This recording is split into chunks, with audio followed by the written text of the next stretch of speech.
News first ಈ ಬಗ್ಗೆ ವರದಿಯನ್ನ ಮಾಡಿದ ಬೆನ್ನಲ್ಲೇ ಪತ್ನಿಗೆ ಕಿರುಕುಳ ಹಾಗೆ ಮಚ್ಚು ಪ್ರದರ್ಶನದ ಪ್ರಕರಣದಲ್ಲಿ ಪಿಎಸ್ಐ ಭೈರಪ್ಪನನ್ನ ವಶಕ್ಕೆ ಪಡೆದಿದ್ದಾರೆ ಪೊಲೀಸರು.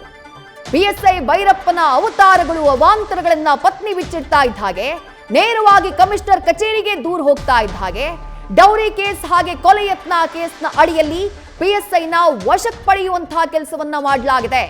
ಪಿಎಸ್ಐ ಭೈರಪ್ಪ ಪತ್ನಿಗೆ ಮಚ್ಚನ್ನ ತೋರಿಸಿದವನು, ಪತ್ನಿಯ ತಂದೆಗೆ ಮಚ್ಚನ್ನ ತೋರಿಸಿದವನು, ಜೊತೆಗೆ ಬೇರೆ ಬೇರೆ ಹುಡುಗಿಯರಿಗೆ ಏನೇನೋ ಮೆಸೇಜ್ ಅನ್ನ ಹಾಕಿದವನು, ಪತ್ನಿಗೆ ವರದಕ್ಷಿಣೆ ಕಿರುಕುಳದ ಆರೋಪವನ್ನ ಎದುರಿಸ್ತಾ ಇರುವಂತಹ ವ್ಯಕ್ತಿ. ಡೌರಿ ಕೇಸ್ ಹಾಗೆ ಕೊಲೆ ಯತ್ನ ಕೇಸ್ನಲ್ಲಿ ಆತನನ್ನ ವಶಕ್ಕೆ ಪಡೆಯುವಂತಹ ಕೆಲಸವನ್ನ ಪೊಲೀಸರು ಮಾಡಿದ್ದಾರೆ.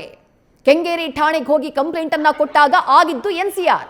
ಆತನನ್ನ ಬಚಾವ್ ಮಾಡುವಂತಹ ಪ್ರಯತ್ನವನ್ನ ಆತನ ಬ್ಯಾಚ್ ಮೇಟೇ ಮಾಡಿದ್ದ. ಈಗ ಕಮಿಷನರ್ಗೆ ದೂರ ಹೋಗ್ತಾ ಇದ್ದ ಹಾಗೆ ವಶಕ್ಕೆ ಪಡೆಯಲಾಗಿದೆ. ಡೀಟೇಲ್ಸ್ ನಮ್ಮ ಪ್ರತಿನಿಧಿ ಶಿವಕುಮಾರ್ ನೀಡ್ತಾ ಹೋಗ್ತಾರೆ. ಶಿವಕುಮಾರ್, ನ್ಯೂಸ್ ಫಸ್ಟ್ ಸತತವಾಗಿ ವರದಿ ಮಾಡ್ತಾ ಇದ್ದ ಹಾಗೆ ಪಿಎಸ್ಐ ಭೈರಪ್ಪ ಫೈನಲಿ ವಶಕ್ಕೆ ಪಡೆಯಲಾಗಿದೆ ಅನ್ನುವಂಥ ಮಾಹಿತಿ. ಕಂಪ್ಲೇಂಟ್ ಕಾಪಿಯಲ್ಲಿ ಏನೆಲ್ಲ ಇದೆ, ಜೊತೆಗೆ ಯಾವ ಸೆಕ್ಷನ್ಗಳ ಅಡಿಯಲ್ಲಿ ಈತನ ವಿರುದ್ಧ ದೂರು ದಾಖಲು ಮಾಡಿಕೊಳ್ಳಲಾಗಿದೆ, ಡೀಟೇಲ್ಸ್ ಏನಿದೆ ಶಿವಕುಮಾರ್? ವಿದೇಶಿ ಸದ್ಯ ಕೊಲೆ ಯತ್ನ ಹಾಗೂ ವರದಕ್ಷಿಣೆ ಕಿರುಕುಳ ಪ್ರಕರಣ ಅಡಿಯಲ್ಲಿ ಪಿಎಸ್ಐ ಭೈರಪ್ಪನನ್ನ ವಶಕ್ಕೆ ಪಡ್ಕೊಳ್ಳುವಂತ ಕೆಲಸವನ್ನ ಕೆಂಗೇರಿ ಪೊಲೀಸರು ಮಾಡ್ತಿರುವಂತದ್ದು.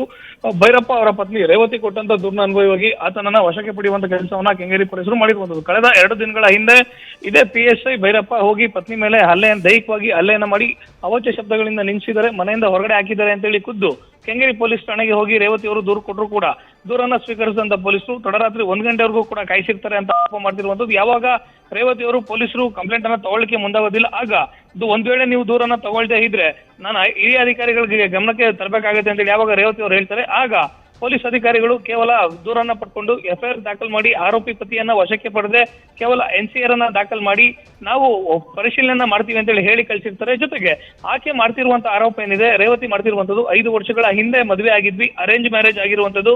ಮದುವೆ ಆದಂತ ಸಂದರ್ಭದಲ್ಲಿ ಯಾವುದೇ ವರದಕ್ಷಿಣೆಯನ್ನ ಕೇಳದಂತ ಪತಿ ಹಿಂದೆ ಲೋಕಾಯುಕ್ತ ಡ್ರಾಪ್ ಕಾರ್ಯಾಚರಣೆಯಲ್ಲಿ ಆತ ಸಸ್ಪೆಂಡ್ ಆದಂತ ನಂತರದಲ್ಲಿ 50 ಲಕ್ಷ ಹಣಕ್ಕೆ ಡಿಮ್ಯಾಂಡ್ ಅನ್ನ ಇಡ್ತಿದ್ದ. ಮದುವೆ ಆದಂತ ನಂತರದಲ್ಲಿ ಯಾವುದೇ ರೀತಿಯಾದಂತ ವರದಕ್ಷಿಣೆಯನ್ನ ಕೊಟ್ಟಿಲ್ಲ. ಹೀಗಾಗಿ ಸೈಟ್ ಬೇಕು, 50 ಲಕ್ಷ ಹಣವನ್ನ ತಗೊಳ್ಬಾ ಅಂತೇಳಿ ಪದೇ ಪದೇ ಮಾನಸಿಕವಾಗಿ ಹಿಂಸೆಯನ್ನ ಕೊಟ್ಟಿದ್ದ.